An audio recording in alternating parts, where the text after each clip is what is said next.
करते हैं हम लोग आज? सेल, हिंदी में इसको क्या बोलते हैं? कोशिका। कोशिका। कोशिका का जनक किसको कहा जाता है? Robert hood. मृत कोशिका का खोज किसने किया था? जीवित कोशिका का? अच्छा, लो, वेरी गुड। ये क्या है? सेल। क्या है? सेल। इसके अंदर क्या क्या पाया जाता है? हम अगर यहाँ पे लिख दें इसको जंतु कोशिका, क्या लिख दें? जंतु कोशिका। समझ में आ रहा है? एक तुमको बताया था पादप कोशिका होता है ना? सेल भी दो प्रकार का होता है, पता है कि नहीं होता है? एक यूकैरियोटिक और एक प्रोकैरियोटिक, है ना? तो यूकैरियोटिक के बारे में भी तुम लोग को बहुत कुछ पढ़ा है, थोड़ा बहुत चर्चा करेंगे। फिर आगे हम लोग आज किसके बारे में पढ़ने वाले हैं? डीएनए वगैरह के बारे में थोड़ा हम लोग आज डिस्कस कर लेंगे, ठीक है? एकदम ध्यान से देखना। देखो, इसके अंदर क्या पाया जाता है? माइटोकॉन्ड्रिया। इसके अंदर क्या होता है? गोल्जी बॉडी, ठीक है? ये क्या है? लाइसोसोम। ये क्या है? ये क्या है? ये एंडोप्लाज्मिक रेटिकुलम। और बीच में क्या होता है? न्यूक्लियस होता है। सब कुछ बताए हुए हैं ना? चलो, माइटोकॉन्ड्रिया का खोज किसने किया था? अल्टमैन। कौन किया था? अल्टमैन। कोई दिक्कत है? गोल्जी बॉडी का? मैकेलियो गोल्जी।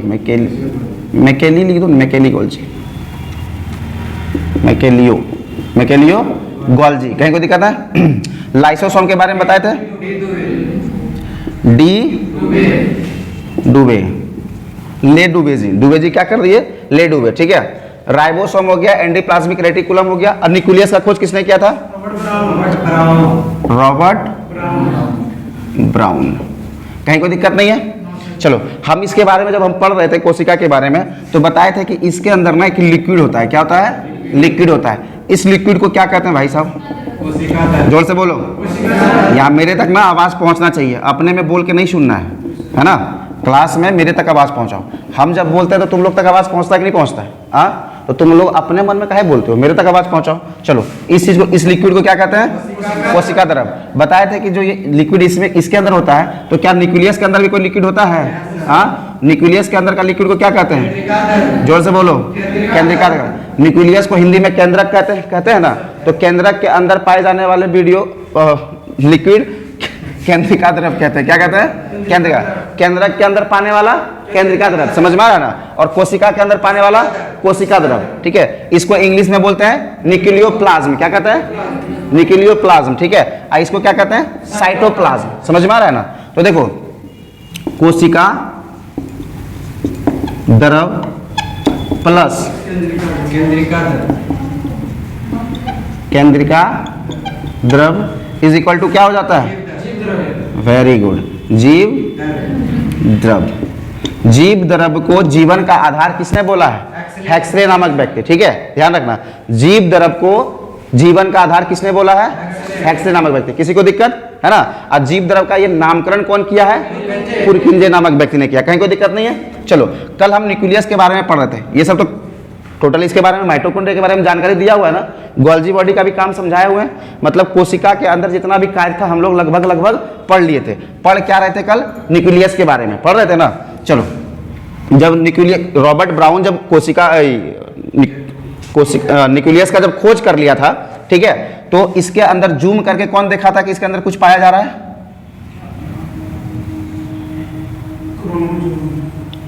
क्वेश्चन इज दैट, इसको कौन फाइंड आउट किया कि इसके अंदर भी कुछ है? वाल्डेयर। कौन फाइंड किया था? वाल्डेयर। समझ में आ रहा है ना? तो इस तरीके का, इस आकार का, इस संरचना का इसके अंदर बहुत छोटा छोटा चीज पाया गया। जब इसको देखा गया कि भाई जूम करके क्या है, तो ये एकदम रेंच नुमा इसका आकार दिखा था। क्या दिखा था? रेंच नुमा आकार। तो इसका खोज किसने किया था भाई साहब? वाल्डेयर ने। समझ में आ रहा है? इसका नामकरण क्या है? इसको क्या बोलते हैं? क्रोमोसोम, ठीक है? कहीं कोई दिक्कत है? तो तुमसे पूछा क्रोमोसोम का खोज किसने किया था? वाल्डेयर, ठीक है? ये जो क्रोमोसोम है ना, इसके अंदर क्या पाया गया? इसको जब खोला गया ऐसे करके व्यक्ति के द्वारा, क्या किया गया? ऐसे करके खोला गया, तो स्प्रिंग नुमा संरचना जब इसको निकाला गया, धीरे धीरे ऐसे करके आगे लेके चला गया खोलने के क्रम में, ठीक है? तो इसमें देखा गया कि एक संरचना है ऐसे डबल हेलिक्स में। क्या है? डबल हेलिक्स में स्प्रिंग टाइप का ये फैला हुआ है। समझ में आया? स्प्रिंग टाइप का ये जो फैला हुआ है ना, इसी को क्या बोला गया है? है ना, समझो। पहले इसको जब थोड़ा सा खींचा गया, क्या किया गया, इस क्रोमोसोम को जब पहले हल्का सा खोला गया तो ये स्प्रिंग जैसा फैला, ये क्या हुआ, स्प्रिंग जैसा फैला। इसी स्प्रिंग जैसा जो फैला इसको क्या बोलते हैं, डीएनए। सबसे पहले डीएनए को कौन सा देखा था, कार्ल्सबर्ग ने।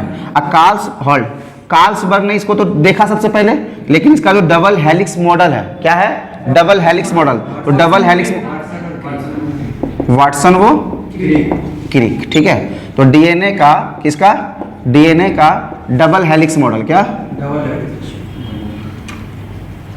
डबल हेलिक्स मॉडल किसने दिया है, मेरे साथ बोलेगा, डीएनए का डबल हेलिक्स मॉडल किसने दिया है, वाटसन एवं क्रिक। सबसे पहले डीएनए को किसने देखा है, कार्ल्सबर्ग। कहीं कोई दिक्कत नहीं है यहाँ पे समझने में। चलो, जब इसको देखो, स्प्रिंग को तो हम खोले हैं, ये देखो स्क्रीन रूम है, इसको थोड़ा खोले, थोड़ा फैला है और खींचा गया तो और फैल गया।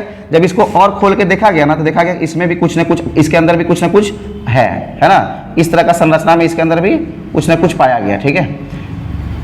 ये जो इसके अंदर जो पाया गया ना, इसको बोलते हैं जीन। क्या बोलते हैं, जीन बोलते हैं। समझ में आ रहा है, क्या बोलते हैं, जीन। तो जीन का खोज किसने किया था, जोहानसन। कहीं कोई दिक्कत नहीं है, जीन का खोज किसने किया था, जोहानसन। ये सब में दिक्कत है। माइटोकॉन्ड्रिया का खोज किसने किया था, speak loudly, mitochondria, Golgi body, केंद्रिका द्रव, केंद्रिका का खोज किसने किया था, लाइसोसोम, डी दुबे। क्रोमोसोम को खोज किसने किया था, वाल्डेयर। डीएनए को सबसे पहले किसने देखा, तुमसे पूछा, जीन का खोज किसने किया था, जीन जोहानसन। कहीं को दिक्कत है, हम लोग कल ही पढ़े थे, इस क्लास में कल पढ़े थे कि हमारे अंदर कितना क्रोमोसोम होता है, 23। ये क्या होता है, जोड़ा में होता है। समझ में आ रहा है ना। नंबर ऑफ ऐसे पूछेंगे तो कितना हो जाएगा, 46। हालांकि बेसिकली जोड़ा में होता है, कितने जोड़ा क्रोमोसोम पाया जाता है, तो 23 जोड़ा। ये एक्स वाई के फॉर्म में होता है। जब हम इसके बारे में खोल के अगर क्रोमोसोम अलग से पढ़ेंगे तो उसके बारे में डिटेल पढ़ेंगे।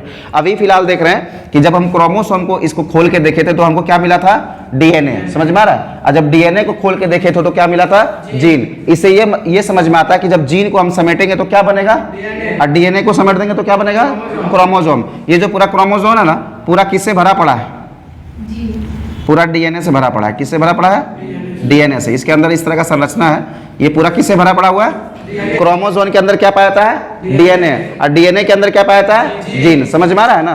कितने जोड़ी होते हैं हमारे पास, 23 जोड़ा। ये सब कल क्लियर पढ़ लिए थे। आज हम लोग किसके बारे में पूरा डिटेल पढ़ने वाले हैं, तो डीएनए के बारे में, है ना। डीएनए के बारे में जब हम बात करते हैं तो समझो, सबसे पहले एक चीज समझो, एनए का मतलब इसमें क्या होता है, डीएनए में ये क्या लिखा हुआ है, न्यूक्लियस लिखा हुआ है ना। तो एनए का मतलब होता है न्यूक्लिक एसिड। क्या होता है, न्यूक्लिक। इसके अंदर ही ना पाया जाता है तुम्हारा क्रोमोसोम, है ना।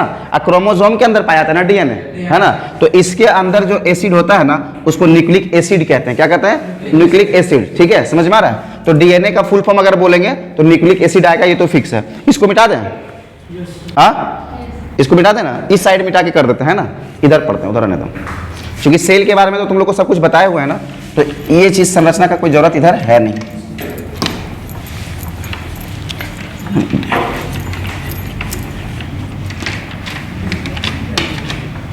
चलो,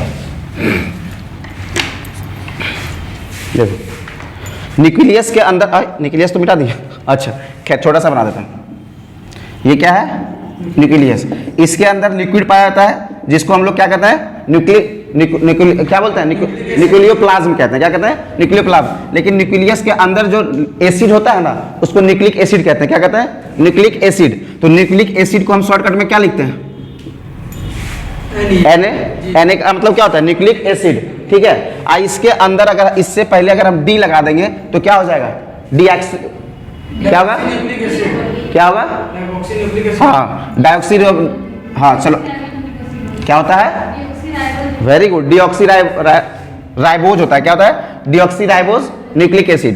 एक होता है राइबोज न्यूक्लिक एसिड। क्या होता है, न्यूक्लिक एसिड। समझ में आ रहा है ना। ये डीऑक्सी और राइबोज होता क्या है, तुम लोग को पता होना चाहिए। ये होता है चीनी। क्या होता है, चीनी होता है। शुगर समझते हो ना, हाँ इंग्लिश में बोलेंगे तो शुगर, बन शुगर नहीं समझना, खाते पीते जो हो ना चीनी, उसको शुगर कहते हैं इंग्लिश में। बुझ रहा है बात, क्या कहते हैं उसको, शुगर कहते हैं। तो वो ऑक्सी जितना भी आता है ना, जैसे लैक्टोज, ओज जिस तरह से होता है, maltose, fructose, ribose, deoxy ribose, ठीक है, जिसके अंत में ओज ओज आ रहा है, बेसिकली वो क्या होता है, शुगर होता है, ठीक है। अलग अलग वैरायटी का शुगर होता है, माल्टोज हो गया, फ्रक्टोज हो गया, समझ में आ रहा है ना, ग्लूकोज हो गया, डीऑक्सी राइबोज हो गया, राइबोज हो गया। कहने का मतलब है इसके पहले जो ये दोनों लगा हुआ है ना, ये क्या है, शुगर है, क्या है, शुगर है, और ये दोनों क्या है, न्यूक्लिक एसिड है। समझ में आ रहा है, कोई दिक्कत है? तो अभी हम फिलहाल पढ़ रहे हैं किसके बारे में, डीएनए के बारे में। तो नीचे वाला जो राइबोज है उसको हम मिटा देते हैं, है ना। चलो, इसका मतलब होता है न्यूक्लिक एसिड, ठीक है। तो न्यूक्लिक एसिड में बहुत ज्यादा जब न्यूक्लिक एसिड रहेगा तो उसको क्या कहेंगे, पॉली, क्या बोलेंगे, पॉली न्यूक्लियोटाइड, क्या बोलेंगे, पॉलीन्यूक्लियोटाइड, ठीक है। डीएनए का, डीएनए को क्या बोलता है, पॉलीन्यूक्लियोटाइड भी बोलते हैं, क्या बोलते हैं, पॉलीन्यूक्लियोटाइड। इसके अंदर का जब हम गुण को खोलेंगे तो इसमें दो चीज पाया जाता है, क्या पाया जाता है, दो चीज। एक होता है न्यूक्लियोसाइड, क्या होता है, ध्यान देना, बारीकी से समझना। अब डीएनए के अंदर से कैसे सवाल बनता है, ये सब तुम गौर से समझना। अब तुमसे डीएनए का फुल फॉर्म नहीं पूछेगा कि डीऑक्सी राइबो न्यूक्लिक एसिड होता है, इसका फुल फॉर्म क्या होता, नहीं, अब इसके अंदर पाया जाएगा। इसको जब हम दो टुकड़ा करते हैं, एक होता है न्यूक्लियोसाइड, क्या होता है, न्यूक्लियोसाइड, क्या होता है, एक होता है तुम्हारे अंदर फास्फोरस, क्या होता है, फास्फोरस, दिख रहा है तुम लोग को। डीएनए के नीचे क्या होता है, पॉलीन्यूक्लियोटाइड, क्या होता है, पॉलीन्यूक्लियोटाइड। जब पॉलीन्यूक्लियोटाइड को थोड़ा खोला जाता है तो उसमें क्या मिलता है, न्यूक्लियोसाइड और फास्फोरस, ठीक है। फास्फोरस डीएनए में पाया जाने वाला तत्व है, क्या है, डीएनए के अंदर पाया जाने वाला तत्व। अगर तुमसे एग्जाम में पूछेगा, देखो हम आगे नाइट्रोजन बेस भी पढ़ाएंगे, समझ में आ रहा है, इसी में, समझ में आया ना। लेकिन जब तुमसे क्वेश्चन में तत्व पूछेगा और वहां फास्फोरस रहेगा तो सबसे पहले यहीं पे फास्फोरस को लेके जाएंगे, समझ में आ रहा है, कोई दिक्कत है, हाँ। चलो, अब इसके अंदर भी पाया जाता है दो चीज, क्या होता है, दो चीज, ठीक है। न्यूक्लियोसाइड के अंदर कितना चीज, दो चीज। एक होता है शुगर, क्या होता है, शुगर। तो शुगर में इसमें डीऑक्सी राइबोज और राइबोज हो सकता है, क्या हो सकता है, राइबोज और डीऑक्सी राइबोज। ये जो हम राइबोज और डीऑक्सी राइबोज पढ़ रहे हैं ना, ये क्या है, शुगर है, समझ में आ रहा है। और इस साइड में होता है नाइट्रोजन बेस, क्या होता है, नाइट्रोजन बेस, समझ में आया, क्या है, नाइट्रोजन बेस। एकदम ध्यान से देखना, डीएनए का स्ट्रक्चर को हम समझ रहे हैं। डीएनए के नीचे क्या होता है, पॉलीन्यूक्लियोटाइड्स, क्या होता है, पॉलीन्यूक्लियोटाइड्स। पॉलीन्यूक्लियोटाइड्स को जब खोला जाता है तो उसके अंदर क्या होता है, न्यूक्लियोसाइड और फास्फोरस। जोर से बोलो, क्या होता है, न्यूक्लियोसाइड और किसमें, speak loudly, what are you asking, speak loudly. Nucleoside और फास्फोरस में क्या-क्या होता है? न्यूक्लियोसाइड, वही तो पढ़ा रहे हैं हम, क्या कर रहे हैं, न्यूक्लियोसाइड को ही ना खोल रहे हैं, कहाँ ध्यान है तुम्हारा, ये एरो मार के हम न्यूक्लियोसाइड को ही तो खोल के पढ़ा रहे हैं ना आगे, इसी को तो देखो। फास्फोरस यहीं आके समाप्त होता है, इसका कोई यूज नहीं है, जिसका यूज है हम उसको खोलते जा रहे हैं। फास्फोरस तुमसे डीएनए में कैसे क्वेश्चन पूछेगा कि डीएनए में पाए जाने वाले तत्व कौन से हैं, समझ में आ रहा है, 3 4 5 तत्व का ऑप्शन में नाम देगा, उसमें से फास्फोरस भी रहेगा, बस फास्फोरस को क्लिक करके लेके जाना है, ठीक है, समझ रहा है ना। चलो, अभी हम खोले किसको है, न्यूक्लियोसाइड को खोलें, क्या खोला है, न्यूक्लियोसाइड। न्यूक्लियोसाइड में एक साइड पाया जाता है शुगर, क्या होता है, शुगर, और एक होता है नाइट्रोजन बेस, क्या होता है, नाइट्रोजन बेस। एकदम आराम से समझना, अब किसी को कोई क्वेश्चन पूछना होगा तो बिल्कुल पूछ लेना, ठीक है। शुगर में हम लोग राइबोज और क्या पूछते हैं, डीऑक्सी राइबोज, ठीक है। इसमें कौन सा शुगर पाया जाता है, राइबोज और डीऑक्सी राइबोज। कहने का मतलब है फॉर्मेशन जो जा रहा है ना, ये आरएनए और डीएनए का दोनों का फॉर्मेशन हो रहा है यहाँ पे, ठीक है। थोड़ा सा हम जब चेंजिंग करेंगे तो यही डीएनए किस में बदल जाएगा, आरएनए में। वो कैसे चेंजिंग होगा, क्लास में बने रहो, अभी समझ में आ जाएगा, ठीक है। ये आर और डी को साथ में क्यों लेके जा रहे हैं, इसको समझना है। जब नाइट्रोजन बेस को हम खोलेंगे ना, क्या करेंगे, नाइट्रोजन जब बेस को हम खोलेंगे तो इसके अंदर दो चीज पाया जाता है, क्या होता है, एक होता है प्यूरिन, क्या होता है, प्यूरिन, एक होता है पायरिडियन, क्या होता है, पायरिडियन, ठीक है। प्यूरिन और पायरिडियन, समझ में आ रहा है ना, ये क्या होता है, प्यूरिन और पायरिडियन, समझ में आ रहा है, स्पीक लाउडली। देखो, डीएनए को जब हम खोलते हैं तो क्या बोलता है, न्यूक्लियोसाइड और फास्फोरस। फास्फोरस यहीं आके समाप्त होता है, इसका कोई आगे यूज नहीं है। जब हम न्यूक्लियोसाइड को खोलते हैं तो इसमें भी दो चीज पाया जाता है, एक होता है शुगर और एक होता है नाइट्रोजन बेस, क्या होता है, नाइट्रोजन बेस। ध्यान से देखना, एक क्या है, ये नाइट्रोजन बेस को जब हम खोलते हैं तो हमको क्या मिलता है, प्यूरिन और पायरिडियन, समझ में आ रहा है। प्यूरिन और पायरिडियन कैसे होता है, तो इसमें तुम लोग को पढ़ा रहे थे एटीजीसी के बारे में, क्या पढ़ा रहे थे, एटीजीसी के बारे में पढ़ा रहे थे। एकदम बेबी आई है, इसको याद रखना। जिस कॉन्सेप्ट में लिखा हुआ है उसको ऐसे लिखना है, AT और GC। यहीं पे हम लिख के समझा देते हैं, ये है AT और ये है G और C, ठीक है। तुमसे पूछा जाएगा कि AT के बीच में कौन सा बॉन्ड बना हुआ रहता है, single bond, double bond, triple bond, समझ में आ रहा है ना, कैसा बॉन्ड होता है A और T के बीच में। VVI क्वेश्चन है, A क्या होता है, T क्या होता है, एडेनिन और थायमिन। क्या होता है, एडेनिन और थायमिन, समझ में आ रहा है ना, कोई दिक्कत है। ग्वाइनिन और साइटोसिन, क्या होता है, ग्वाइनिन, एडेनिन, थायमिन, ग्वाइनिन और साइटोसिन, समझ में आ रहा है। A for adenine, T for thymine, G for guanine और C फॉर साइटोसिन, समझ में आ रहा है। ये तुमसे एग्जाम में एकदम VVI पूछेगा, और यहीं से थोड़ा सा चेंज करेंगे ना तो यही DNA किसमें बदल जाएगा, RNA में बदल जाएगा, समझ में आ रहा है, कोई दिक्कत। अब हमको जानना है कि AT और GC के बीच में कैसा बॉन्ड होता है, कैसा बंध होता है। एक सिंगल बंद होता है, डबल बॉन्ड होता है, ट्रिपल बॉन्ड होता है, वो जानना है, ये VVI है। एग्जाम में तुमसे पूछेगा कि एडेनिन और थायमिन के बीच में कैसा बॉन्ड होता है, तो क्या बोलेगा, इसमें होता है डबल बॉन्ड। क्या होता है, डबल बॉन्ड, समझ में आ रहा है। A और T के बीच में कैसा बॉन्ड होता है, डबल बॉन्ड। और G और C के बीच में कैसा बॉन्ड होता है, ट्रिपल बॉन्ड, समझ में आ रहा है। कितना बॉन्ड होता है, ट्रिपल बॉन्ड, समझ में। अब एक देखो कॉन्सेप्ट इसी तरह याद करना है, A और G प्यूरिन में पाया जाता है। क्या होता है, प्यूरिन में, समझ में आ रहा है ना। ATGC हम लिखते हैं तो ये मत समझना कि AT हो गया प्यूरिन का और GC हो गया पायरिडियन का, समझ में आ रहा है। A और G किसे पाया जाता है, किसे पाया जाता है, प्यूरिन। और T और C किसे पाया जाएगा, पायरिडियन। कहीं कोई दिक्कत हो रहा है, एकदम समझना बारीकी से। देखो DNA को जब हम खोल दिए तो DNA से आज पूछने वाला जितना पॉसिबल क्वेश्चन है हम सब डिस्कस करते हुए चले जा रहे हैं, ठीक है। कहीं से भी एक भी सवाल नहीं छूटेगा। नाइट्रोजन बेस देख लिए, नाइट्रोजन बेस को जब हम खोलेंगे तो क्या बन रहा है हमारा, प्यूरिन और पायरिडियन, ठीक है। प्यूरिन में क्या पाया जाता है, A और G। पायरिडियन में क्या पाया जाता है, T और C। A for adenine, thymine, guanine और साइटोसिन। इसमें बंध पूछता है कि कैसा बंध है, तो डबल बॉन्ड है, ट्रिपल बॉन्ड है, समझ में आ रहा है कि सिंगल बॉन्ड है। तो यहाँ देखो A और T के बीच में कैसा बॉन्ड, और G और C के बीच में कैसा बॉन्ड। हाँ, एग्जाम में भी ध्यान रखना, A पहले आता है कि पहले G आता है, A आता है ना, तो पहले 2 बॉन्ड आएगा, पहले 3 बॉन्ड आएगा। हाँ, पहले तुम 1 क्लास में पढ़ेगा, फिर 2 क्लास में पढ़ेगा, तो ना 3 क्लास में पढ़ेगा।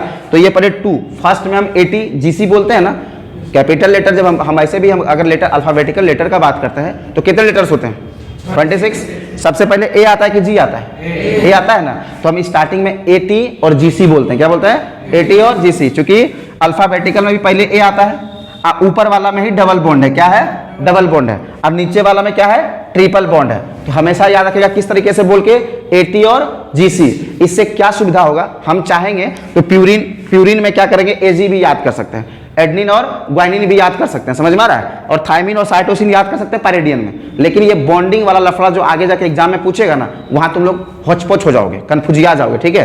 तो कंफ्यूजन ना हो उसके लिए हम लोग बोलते हैं AT और GC। क्या बोलते हैं, ATGC। समझ में आता है कि ATGC में क्या क्या होता है, पहला वाला में डबल बॉन्ड और दूसरा वाला में ट्रिपल बॉन्ड। A और G किसे पाया जाता है, प्यूरिन में। T और C किसे पाया जाता है, पायरिडियन में। कहीं कोई दिक्कत है, समझने में प्रॉब्लम हो रहा है, हाँ नहीं हो रहा ना। अब देखो ये मेरा है पूरा DNA का संरचना। क्या है, DNA की संरचना। इसी से हम RNA कैसे बनाते हैं, ठीक है। RNA, क्या DNA से DNA बनाया जा सकता है, क्या DNA से RNA बनाया जा सकता है, क्या RNA से वापस DNA बनाया जा सकता है, ये सब सवाल आगे आके पूछेगा तुमसे, ठीक है। एग्जाम में पूछता है, खड़ा खड़ा पूछेगा कि DNA से DNA को ही बनाना, उसको क्या कहते हैं, उसको रेप्लिकेशन कहते हैं। क्या कहते हैं, रेप्लिकेशन, समझ में आ रहा है। अपना भाषा में बोलेंगे तो फोटोकॉपी। क्या बोलेंगे, फोटोकॉपी। जैसे एगो DNA है, इसी तरह का दूसरा DNA चिपका देना, बना देना, समझ में आ रहा है ना। तो DNA टू DNA बनाना, उसको क्या बोलेंगे, फोटोकॉपी। क्या बोलेंगे। लेकिन बायोलॉजिकल लैंग्वेज में फोटोकॉपी तुमको थोड़ी देगा। एग्जाम में जाना, बोलना ABCD आएगा, नन ऑफ दीज, तो बोलना सर तो फोटोकॉपी बोले तो कहीं नहीं मिला, नन ऑफ दीज मार करना। अब बोलना सर 100 में 100 मार के आए, ठीक है। तो वहां फोटोकॉपी नहीं मिलेगा, वहां क्या मिलेगा, रेप्लिकेशन। क्या मिलेगा, रेप्लिकेशन। इस चीज को ध्यान देना है, ठीक है। ऑप्शन के अकॉर्डिंग हम लोग बात करते हैं। हिंदी क्या है? हिंदी मतलब नहीं होता है, बायोलॉजी में बहुत कुछ ऐसा वर्ड होता है जिसका हिंदी पढ़ के नहीं समझ में आएगा, ठीक है। जैसे हम लोग सेंट्रोसोम के बारे में पढ़ते हैं, उसका नाम होता है ताराकाय। तो बहुत कुछ ऐसा होता है जिसको इंग्लिश। फोटोकॉपी का हिंदी क्या होता है, what is the Hindi of photocopy, xerox भी इंग्लिश वर्ड है। जेरॉक्स क्या, तुम लोग बोले क्या अपर लेवल, हाँ होता है ना। तो वो बहुत कुछ ऐसा होता है। एक दिन भी हमेशा ये क्लास में बताया है कि कुछ कुछ वर्ड्स ऐसे होते हैं जिसको इंग्लिश में ही पढ़ना अच्छा लगता है। ऑपरेटर का हिंदी क्या होता है, आई डोंट नो, होता है ना। क्रिकेट का हिंदी क्या होता है, बहुत कुछ ऐसा होता है। तो हम लोग को जहाँ ऑप्शन में दिक्कत होता है ना हिंदी में, वहाँ हम लोग क्या करते हैं, क्वेश्चन तो हमेशा इंग्लिश और हिंदी दोनों में रहता है, जाके इंग्लिश वाला ऑप्शन देख लेंगे। रेप्लिकेशन के बारे में बोलते हैं, उसको देखो, ठीक है। रेप्लिकेशन, डीएनए टू डीएनए बनना क्या कहलाता है, रेप्लिकेशन।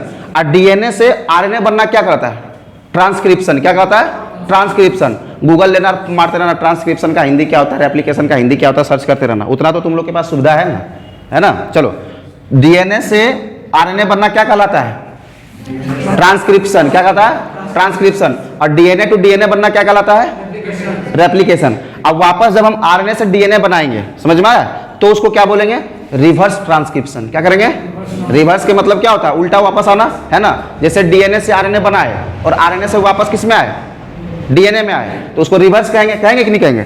इस चीज को हम लोग देखो, पहला चीज फॉर्मेशन दोनों का यही रहेगा। क्या रहेगा, फॉर्मेशन दोनों का यही रहेगा। देखो, डीएनए आरएनए, ठीक है, समझ में आ रहा है ना। डीऑक्सीराइबोज न्यूक्लिक एसिड क्या होता है, डीऑक्सीराइबोज न्यूक्लिक एसिड। ये क्या होता है, राइबोज न्यूक्लिक एसिड। मतलब इसमें डीऑक्सी का मतलब होता है दो, और इसमें न्यूक्लिक एसिड है, क्या है, दो गो। डीऑक्सी का मतलब होता है दो गो चीनी है, इसमें कितना चीनी है, दो। इसमें कितना है, सिंगल। समझ में आया। अब पूछो, डीएनए में पूछेगा कि कौन सा चीनी पाया जाता है, क्या बोलेगा, एग्जाम में पूछेगा कि डीएनए में किस प्रकार का शुगर पाया जाता है, तो क्या बताएगा तुम लोग आंसर, हेमंत सोरेन। मुख्यमंत्री हेमंत सोरेन कौन सा पद पर है, क्या बोलेगा, मुख्यमंत्री। तो इसमें भी देखो डीएनए में लगा दिया डीऑक्सीराइबोज, तो यहाँ डीऑक्सीराइबोज चीनी पाया जाता है, क्या पाया जाता है, इसमें राइबोज चीनी पाया जाता है, शुगर। समझ में आ रहा है ना। तो क्वेश्चन में ऐसे रहेगा तो कंफ्यूज आना मत। पूछेगा डीएनए में किस प्रकार का शुगर पाया जाता है, तो कैसा पाया जाएगा, डीऑक्सीराइबोज। आरएनए में कैसा पाया जाएगा, राइबोज। अब आते हैं कि यहाँ पे हम क्या चेंज करें, ठीक है, जो कि डीएनए क्या बन जाए, आरएनए, ठीक है। तो यहाँ पे ना ये जो थायमिन पढ़ा है ना, इसके जगह पे यूरेसिल डाल देंगे। क्या डाल देंगे, यूरेसिल। सब कुछ सेम रहेगा, क्या रहेगा, सब कुछ सेम। न्यूक्लियोसाइड रहेगा, फास्फोरस रहेगा, शुगर रहेगा, नाइट्रोजन बेस रहेगा, प्यूरिन रहेगा, पायरिडियन रहेगा, A to Z सब कुछ सेम रहेगा। अंतर कहाँ होता है, थायमिन के जगह पे यूरेसिल। क्या रहता है, थायमिन के जगह पे यूरेसिल। पढ़ ले रहा तुम लोग, कोई दिक्कत है। थायमिन के जगह, थायमिन को किससे रिप्लेस कर देंगे, यूरेसिल से, बस। और कोई चेंजिंग नहीं करेंगे, डीएनए क्या हो जाएगा, आरएनए। तो डीएनए आरएनए में एक ही डिफरेंस होता है, किसका होता है, यूरेसिल का, ठीक है, किसका होता है। एग्जाम में तुमसे पूछेगा इनमें से क्या डीएनए में प्रेजेंट रहता है, तो डीएनए में प्रेजेंट रहता है ना, तो हमेशा थायमिन मारना। क्या मारना, थायमिन। का है कि देखो आरएनए में भी एडेनिन रहता है, ग्वानिन रहता है, साइटोसिन रहता है। ये किस में रहता है, आरएनए में भी रहता है और डीएनए में भी रहता है। अंतर क्या है कि ये केवल किस में रहता है, डीएनए में, और ये केवल किस में रहता है, आरएनए में। समझ में आ रहा है। तो इनमें से क्या आरएनए में पाया जाता है, यूरेसिल। इनमें से क्या डीएनए में पाया जाता है, तो थायमिन। नहीं, ये दोनों तो दोनों में कॉमन है। क्या है, कॉमन है। समझ में आ रहा है ना, ये दोनों क्या है तुम्हारा, दोनों में कॉमन है। डीएनए में भी पाया जाएगा और आरएनए में भी पाया जाएगा। अंतर किसका होता है, थायमिन और यूरेसिल का। अगर यहाँ पे थायमिन है, इट्स मीन ये क्या कर रहा है कि ये डीएनए है। अगर यहाँ पे यूरेसिल है, इसका मतलब ये क्या कर रहा है, आरएनए है। कहीं कोई दिक्कत, समझ में आ रहा है ना। चलो, डीएनए आरएनए कंप्लीट हो गया। आरएनए से कैसे डीएनए होता है, इसको भी थोड़ा सा हम लोग देख लेते हैं, हल्का सा देखते हैं इसको, थोड़ा सा डिस्कस करके।